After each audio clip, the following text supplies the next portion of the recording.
Hello, everyone. It's Anthony Gerby here from Stein Financial Group, here to talk about the stimulus bill. Yes, it was passed just last week. And I'm here to talk about some of the things that happened, as well as some of the things that didn't happen.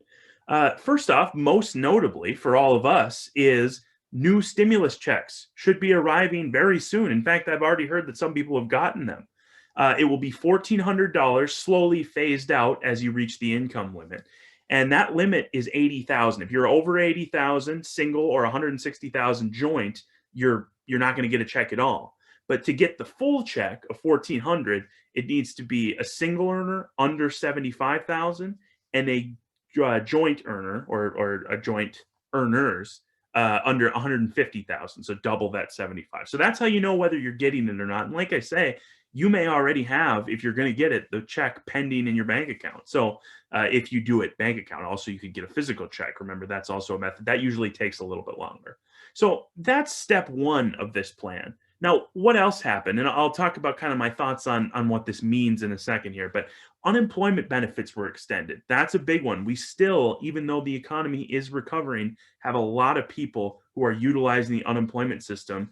And it's a good thing it's there, because not only is it helping those people individually, which is important, but it's also helping the economy, because those people go out and spend that money to live. And that helps businesses survive in times like these too. So it's all a ripple effect. Same thing with the stimulus checks, by the way. Same kind of principle there. There's also money going to school districts and local municipalities and pension plans and all sorts of different stuff that needs help right now, that the government, federal government, has identified an area where they could use a cash infusion. So all of this stuff, I'm going to say, is expected and also good. We need to stimulate the economy. We're helping to get ourselves out of the hole, right? This is a helpful hand pulling us up out of the hole that the pandemic caused. And as far as the economics goes, this is sort of by the book. To stimulate the economy, you want to put assets into the economy, specifically cash, and let people spend it, because that's what then props up the businesses that make up the economy. Of course, we do as well as consumers, but there's two sides of the spectrum, right? Businesses selling things, consumers buying things. So on that end, good thing.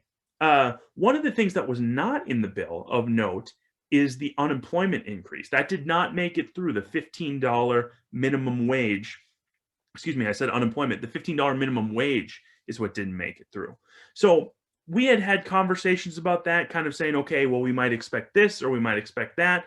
And really, no matter which side of the fence you came down on, the truth is it's not happening right now. So whether the consequences were going to be net positive, net negative, there's been debate about that. We don't need to worry about it, because it's not going to happen. That doesn't mean it won't happen in the future, and it's something we're going to keep a very close eye on. But at least it was not part of the stimulus bill. So overall, the transaction that happened here was, how do we stimulate the economy? Well, we do a new round of stimulus payments. We do an influx of money into unemployment, into local governments, into all those places I mentioned before, and that should help us continue to try to grow as we try to grow our way back to where we were a year ago. And this is, again, what the doctor ordered. This is the recipe, and this is what the doctor ordered, I should say. So I'm pleased with the way this shook out. I don't think this is earth-shattering news. We sort of expected that it would happen. It was all down to the particulars. So as far as the economy and the market goes, I think this is welcome, but I don't think this changes much from where we kind of thought we would be. So it's not earth-shattering news. It's just a good step along the way.